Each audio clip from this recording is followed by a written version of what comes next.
युद्ध किसी समस्या का समाधान नहीं है, लेकिन पूरी दुनिया वर्चस्व की लड़ाई में एक दूसरे से प्रतिस्पर्धा कर रही है, जिसका खामियाजा सिर्फ दो मुल्क ही नहीं, पूरी दुनिया को किसी न किसी रूप में प्रभावित करता है।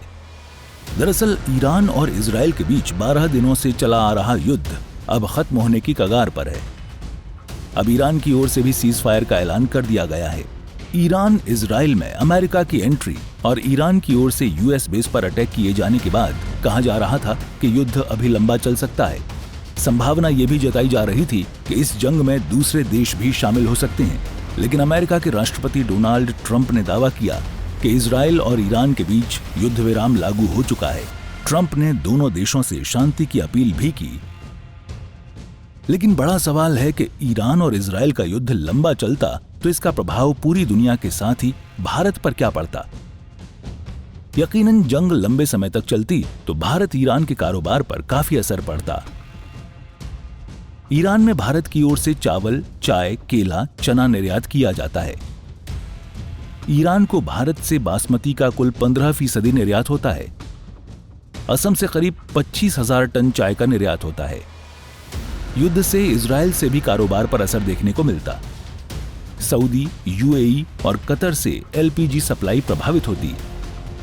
युद्ध बढ़ने के बाद बिजली, सीएनजी की कीमतों में बढ़ावा हो सकता था। एलपीजी सिलेंडरों की कीमतों में भी बदलाव देखने को मिल सकता था। मिडिल ईस्ट से 66% एलपीजी गैस का आयात होता है। भारत मिडिल ईस्ट देशों में 8.6 अरब डॉलर का सामान निर्यात करता है, जबकि 33.1 अरब डॉलर का आयात करता है। ईरानी ड्राई फ्रूट्स के बढ़ेंगे भाव।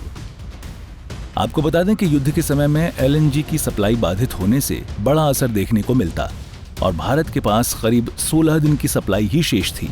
इतना ही नहीं, हॉर्मुज स्ट्रेट बंद होने से भी पेट्रोलियम पदार्थ पर बड़ा असर देखने को मिलता। हॉर्मुज स्ट्रेट बंद होता तो ये असर होता। ईरान दुनिया का 9वां सबसे बड़ा तेल उत्पादक है। ईरान रोज 33 लाख बैरल कच्चे तेल का उत्पादन करता है। कच्चे तेल का 24% और नेचुरल गैस का ग्लोबल कारोबार 20% से अधिक हॉर्मुज स्ट्रेट के रास्ते से होता है। 84% क्रूड और 83% गैस एशियन देशों में जाती है, जिसमें चीन, भारत, जापान, दक्षिण कोरिया जैसे देश 69% तेल ले लेते हैं। आपको बता दें कि भारत अपनी जरूरत का 85% कच्चा तेल और 54% नेचुरल गैस का आयात करता है। ऐसे में हॉर्मुज स्ट्रेट के बंद होने से एशिया ही नहीं, पूरी दुनिया की इकोनॉमी प्रभावित होती। हालांकि भारत के लिए थोड़ी राहत की बात जरूर है, क्योंकि भारत के पास फिलहाल कच्चे तेल सप्लाई के अन्य स्रोत हैं। बहरहाल युद्ध किसी समस्या का समाधान नहीं है, लिहाजा जरूरी था कि ईरान इजराइल युद्ध पर स्थायी विराम लगे, लेकिन इसकी गारंटी शायद ही कोई दे पाए। ब्यूरो रिपोर्ट, सूर्य समाचार।